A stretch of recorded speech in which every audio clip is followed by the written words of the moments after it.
To our first conversation now, we've seen address NNPC Limited is currently negotiating another oil-backed loan to enhance its financial position and facilitate investment in its operations, and that's according to the chief executive, Mr. Mele Kyari. Let's discuss this and expectations for OPEC's monthly oil market report, expecting one for June. That's coming out sometime today. We have Chinan Dickwall, Vice Chair, African Energy Council, joining us via Zoom. Great to have you, Chinan. Hi, Ladi. Great to see you again. Pleasure to be here. Fantastic. So we're seeing the NNPC chief, Mele Kyari, saying the company wants a loan against about 30 to 35,000 barrels per day of crude production. How are you seeing this move? Yeah, so, Ladi, I'll be quite frank, for lots of experts like myself, we look at that and view it with a lot of concern, I've got to say. You know, this is coming at the back of August of 2023.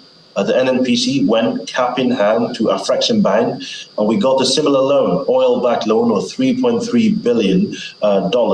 And we've just executed that. This is a second loan we're drawing in a very short period of time. That tops up, add everything together, $5.3 billion. So it's really concerning because there's a bit of opacity in terms of how this money is being spent. But I'll say this, Ladi. We're finding ourselves in a very difficult situation. I don't mean to sound alarmist here. Finding ourselves in quite a difficult situation. Why? Because NNPC appears to be owing a lot of the importers of crude oil today. It was initially $3 billion as we knew it, but that amount has ballooned to about $6 billion in the last 4 months. In fact, I'd say this, some of the people who provided crude in January have not been paid. And just based on the contract terms, which is 90 days contract terms, you need to pay once delivered 90 days, it's been increasing very steadily. So it does sound like this new $2 billion, oil-backed loan that they're seeking is to enhance operations, potentially to settle some of that debt and get some of it up and running. But that would be really disappointing because you're going to borrow for you to settle more debt. You're taking money from one pocket to put in another pocket. And I think this is where it becomes quite alarming for people like me. All right, talk to me exactly how this works, because we now call the company the NNPCL. So it's supposed to be a limited liability company now. So are we saying they have the right to just mortgage our oil production at this point, since they're not a private company? Yeah, they are a private company, without a doubt, but majority of the shares are still owned by the Nigerian state. What's happened ultimately is the governance structure has changed. You have a CEO right now who answers to the board as opposed to answer to the Nigerian president. So he's sort of autonomous in that regard. But you have to recognize that this has just happened. This, sort of reorganization has just happened. They're still very much tied to the state in one way or the other. I think what many investors are looking with a lot of concern is how the running of NNPC has been. It just does not make sense that we have $3 billion in January, and today we're talking about $6 billion, principally just by means of interest accruals. A 90-day payment term, which is when you need to pay the crude oil, has not been actioned, and therefore this money has been ballooning quite a lot. I think that's the first one. The second, to think about it, even some of the petroleum importers right now are not honoring the tenders. So when NNPC puts out the tender right now for crude oil importation, many people are declining to participate because the creditworthiness of the organization is in question. And I think that's the big question right now. How does that translate to having gasoline and petrol products on the streets of Abuja and Lagos? I think that's where it becomes very, very concerning. Right, and definitely we see the likes of Dangote Refinery importing crude from the U.S. That's WTI grade at this time. And we're still seeing more plans to get more oil-backed loans. How is this going to impact all our refining plans, at this point? Do we now become an oil importing nation? No, so it's a great question, Ladi. I mean, by all indications, Dangote Refinery was meant to be the silver bullet. It's a 650 million barrel capacity, sort of plant. So it's meant to be a silver bullet. I just think operationally, where we stand today, just by means of the fact that it was finalized this year and some of the complexities around the contract. Frankly, I would say some of them are artificial for now, but I think the present administration, they have the wherewithal to make that happen and make that crude oil available to Dangote. The only thing I would say, though, Ladi, which is very important here, is this. Bear in mind, after subsidy was removed, the government came and capped the crude oil price just above 600 naira per litre.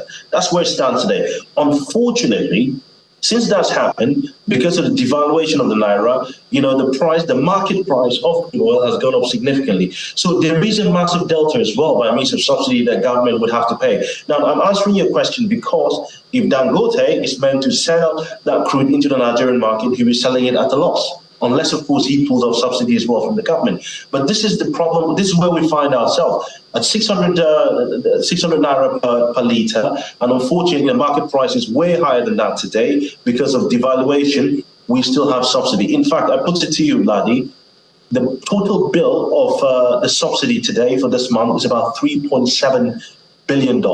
So it's very significant. It's a very significant amount of money that's accruing. Yeah, quite a lot of money. And I'd like to know, do other oil-producing countries take out these kind of loans?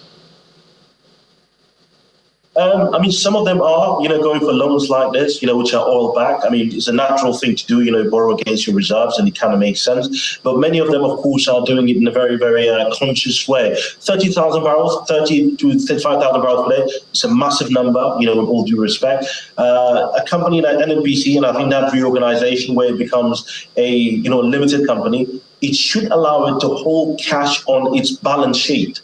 Because it's a proper private organization right now. It should hold cash on its balance sheet, and where necessary, it should draw cash from its P&L, as opposed to constantly going to market and pulling it up from there and taking loans. I think this is where it becomes, slightly alarming for many people. But yes, to answer your question, some countries are doing that, but they're not. Many of the companies are probably not as big as the NNPC.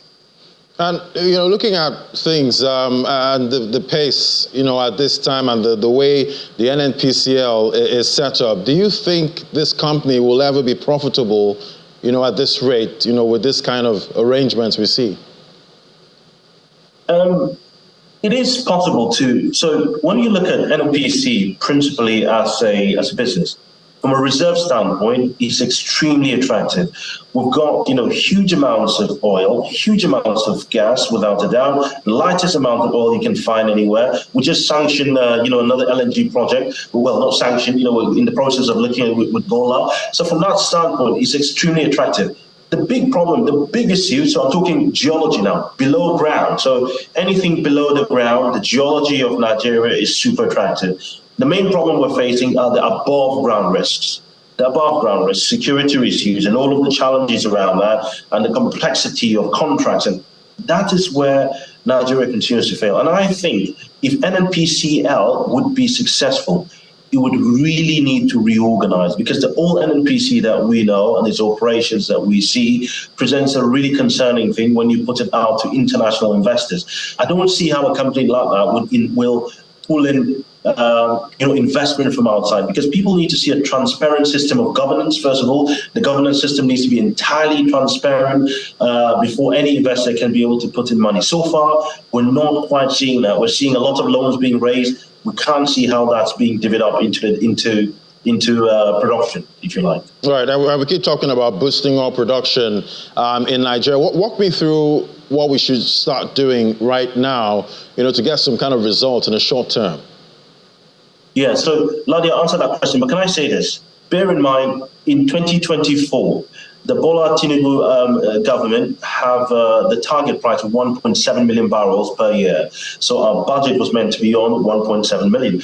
Bear in mind our fiscal break-even, so the forecast that the central bank and the Office of Budget would do was about $65 per barrel. Yes, oil is about $65 per barrel, which is great, but we're really far short of 1.7 million barrels per day. In the last one in May, we're about $1.25 million per day. So there's a massive shortfall there. So when you look at that, you actually see that there's a massive delta, which ultimately translates to the Nigerian state. And that's what you're seeing there. We're starting to see queues of petrol queues open up in Lagos and Abuja and all around the place. And I'll put it this way as well. Very disappointingly, we saw what happened in Kenya, 2 weeks ago, where similar policies resulted to that. We do not hope for that to happen in Nigeria. But when you look at the fiscals and the way the system is structured, particularly within the oil and gas sector, I still think that we need a lot of transparency to enable us to navigate these waters. I don't know if did I answer your question? I'm not sure I answered that question. Right. I guess we need policies that don't pass on the bulk, to the people. At this point. All right, let's look at what to expect. We know OPEC, they normally release their monthly oil market report. We're expecting one for June. What are you seeing? I'm an optimist, Ladi. I'm very optimistic about that. I think OML 13 in Akwa Ibom State started producing last month, I think, and it went through 40,000 barrels per day. So hopefully, I'm hoping that we'll see those barrels come onto the market. Bear in mind, in the month of May, our total crude production was 1.25 million barrels per day. So hopefully, those barrels come onto the market. I'm expecting about 1.3 roughly. But again, I'm really hoping. Hopefully, there's not been any shutdowns as well. But I think the only way is up. We have to think about this. When this new administration came in, they found oil at about 1.2 million barrels per day. They ramped it up very quickly. In January of 2024, we were 1.46 million barrels per day. So that was achieved fairly quickly. I think between January and now, there's been a lot of back and forth. The pipeline, Transforcados pipeline, was down for a bit, and I think we had other challenges. But I think if these things can be plugged in really fast, then we can very quickly get to 1.4 and very quickly ramp up to 1.5 and maybe close out the year close to 1.6. I would be hoping. Right, and we've seen the price performance for Brent and WTI for the first half of 2024. What are you seeing for the second half of 2024 with price action for Brent and WTI? So I think this probably gives us a bit of room for optimism. I mean, you would have seen it last week. The US stockpiles decreased very significantly, which I think is a very positive step, particularly as we go into the months of the summer. People are starting to travel and all of that's a holidaying, very much so. So that's putting additional demand. So I think from the demand side, we're looking very robust. When you go to the supply side, which is where OPEC sit, you saw that very clearly. They're extending the cuts again for a long period of time. So I think, without a doubt, would have very robust demand for Q2 of this year, matched by sort of supply, but demand certainly, in a very, very big way. But I think when you look further down, Laddie, interest rates have been really high for the last year and a half, really high. The signal right now we're getting is possibly in the month of September, the Federal Reserve in the US might cut interest rates. When they cut that, of course, it stimulates the economy, allows people to start to spend again, and hopefully, that translates into, greater demand for crude oil. So I think the macroeconomic picture looks relatively rosy. In fact, just yesterday, the EIA, the Energy Information Agency in the US, they put out an analysis that suggested that 2025 would see massive demand growth. In fact, demand would outpace supply in 2025. So that's actually a new sort of dimension, a bit of a different dimension to what we've seen, and that makes it very exciting for Nigeria. Like I said there, I think the main thing for people like me, when I think about this, is if our budget is based on 1.7 million barrels per day, and today we're 1.2 million barrels per day, that's a massive delta. If our fiscal break-even for our budget is $65, but then today we're 84, okay, that's positive. But when you look at it and you do the net, we're still net negative.